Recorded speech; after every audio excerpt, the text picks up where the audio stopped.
Allah's name is the most gracious and the most merciful.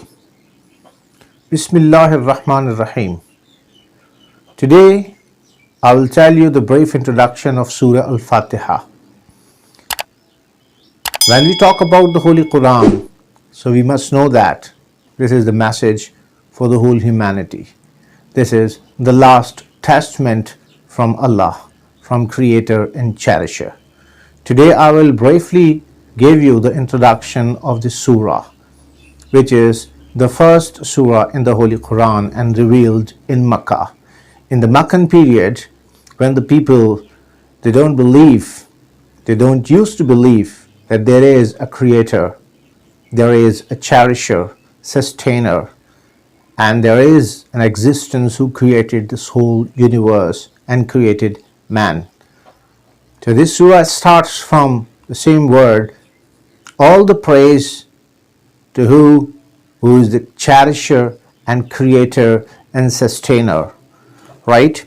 So I'm just telling you the brief introduction. This is the short chapter of the Quran, but it is full of truth, having numerous meanings. The verses are so impressive that attract heart of the people. It is the most illustrious and a glorious chapter of the Holy Quran. It is the most illustrious chapter, and from which the heavenly books starts.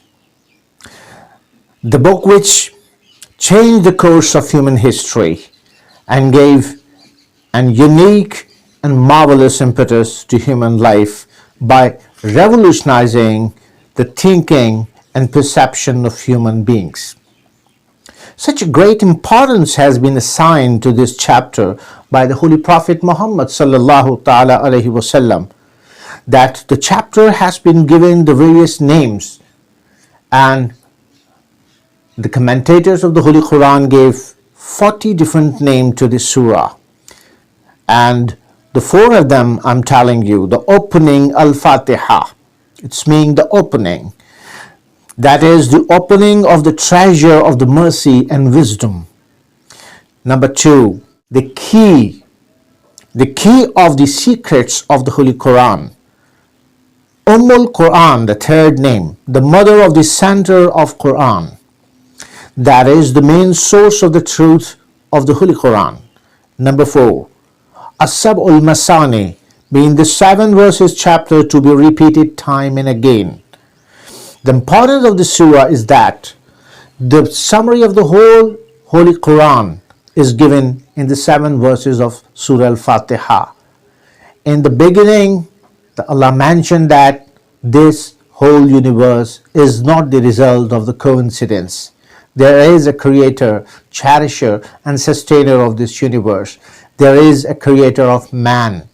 Man is not the result of evolution, a Darwin's evolution, right?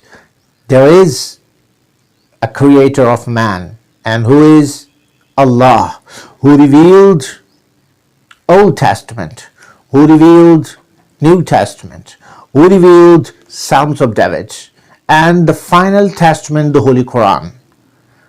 So in these 7 verses, Allah not only described that there is a creator and cherisher, is the most merciful, most compassionate, right? And Allah gave the purpose of life in the surah. The purpose of life is to worship Allah, to know yourself, and to create and establish and strengthen the connection from your creator, Lord Creator, right? And the next thing, that we should worship Allah. We should not worship our wishes.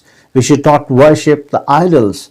We should worship the Creator and the Cherisher who created us. The Creator knows better than anybody that how you have to lead your life, the purpose of life, the course of life. And Allah gave the matter how you can achieve the goal in your life. So in this surah, there is a whole summary of the Holy Quran is mentioned, as the companion of the Holy Prophet ﷺ mentioned that if Allah did not reveal or would not reveal the whole Quran, and only Allah would have revealed the Surah Al-Fatiha, we would understand the whole message of the Holy Quran. So start reading and understanding the Quran by Surah AlFatiha, the opening.